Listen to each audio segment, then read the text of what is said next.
ഈ കാണുന്നതാണ് pine Valley. നമ്മളിപ്പോൾ ഉള്ളത് വാഗമണിലാണ്. വാഗമണിലെ ടൂറിസ്റ്റ് അട്രാക്ഷൻസ് പരിചയപ്പെടുത്തിക്കൊണ്ടുള്ള എൻ്റെ വീഡിയോ സീരീസിലെ 4ാമത്തെ വീഡിയോ ആണിത്. അപ്പോൾ ഒരു പുതിയ വീഡിയോയിലേക്ക് എല്ലാവർക്കും സ്വാഗതം. നമ്മളിന്ന് കാണാൻ പോകുന്നത് പൈൻ ഫോറസ്റ്റ് അഥവാ പൈൻ വാലിയാണ്. ഇവിടെ നമുക്ക് വിശാലമായ കാർ പാർക്കിംഗ് ഉണ്ട് കേട്ടോ. വണ്ടികളൊക്കെ സേഫായിട്ട് പാർക്ക് ചെയ്തിടാം. പാർക്കിങ്ങിൽ നിന്ന് ഏതാണ്ട് ഒരു 200 മീറ്ററോളം നടന്ന് വേണം നമ്മൾ പൈൻ ഫോറസ്റ്റിൻ്റെ എൻട്രിയിലെത്താൻ. അവിടെ നിന്ന് പാസ് എടുത്ത് വേണം നമുക്ക് അകത്ത് കിടക്കാൻ. പൂജയുടെ അവധിക്കാണ് ഇത്തവണ ഞാൻ വന്നത്. ഒരുപാട് തവണ വാഗമണ്ണി ഞാൻ വന്നിട്ടുണ്ട്. എന്താ പറയുക, ഞാൻ എന്നും പറയുന്ന പോലെ ഹോളിഡേയ്സ് ഒഴിവാക്കുക കേട്ടോ. ഒരു രക്ഷയില്ലായിരുന്നു, ഭയങ്കര തിരക്കായിരുന്നു കേട്ടോ. അന്ന് ഞാൻ ഇവിടെ സ്റ്റേ ചെയ്യേണ്ടി വന്നു. റൂമൊക്കെ കിട്ടാതെ ഞാൻ ഒരുപാട് കഷ്ടപ്പെട്ടു. അതുപോലെ വണ്ടി ഓടിക്കാനും ഭയങ്കര പാടായിരുന്നു കേട്ടോ. ബ്ലോക്കായിരുന്നു ഇവിടെ. അപ്പോൾ നമ്മൾ നടന്ന് എൻട്രൻസിലെത്തി. ഇവിടുന്ന് പാസ് എടുത്ത് വേണം അകത്ത് കിടക്കാൻ കേട്ടോ. കുട്ടികൾക്ക്, അതായത് 10 വയസ്സിൽ താഴെയുള്ള കുട്ടികൾക്ക് 15 രൂപയും മുതിർന്ന ആളുകൾക്ക് 30 രൂപയാണ് ഇവിടെ പാസ് കേട്ടോ.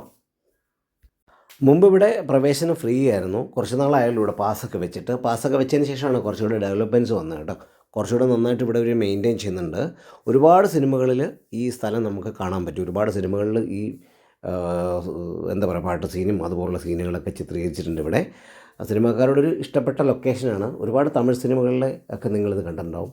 പിന്നെ അടുത്തിടെ വന്ന ലോക സിനിമയിലൊക്കെ ഇത് കാണിക്കുന്നുണ്ട് കേട്ടോ.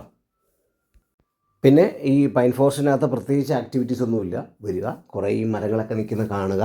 നമ്മുടെ നാട്ടിൽ പൈൻ മരങ്ങൾ റയറാണല്ലോ, അപ്പോൾ അതൊക്കെ കാണുക, അതിനിടയിൽ നിന്ന് ഫോട്ടോ എടുക്കുക. പിന്നെ ഇതിനകത്ത് നല്ലൊരു ക്ലൈമറ്റാണ്. അപ്പോൾ കുറച്ച് നേരം ആ വൈബൊക്കെ ഒന്ന് എൻജോയ് ചെയ്ത് പോകുക എന്നുള്ളത് മാത്രമാണ് ഈ ഒരു പൈൻ ഫോറസ്റ്റ് കൊണ്ട് ഉദ്ദേശിക്കുന്നത്. അപ്പോൾ തൽക്കാലം നിർത്തുന്നു. പുതിയൊരു വീഡിയോ ആയിട്ട് അടുത്ത പ്രാവശ്യം കാണാം.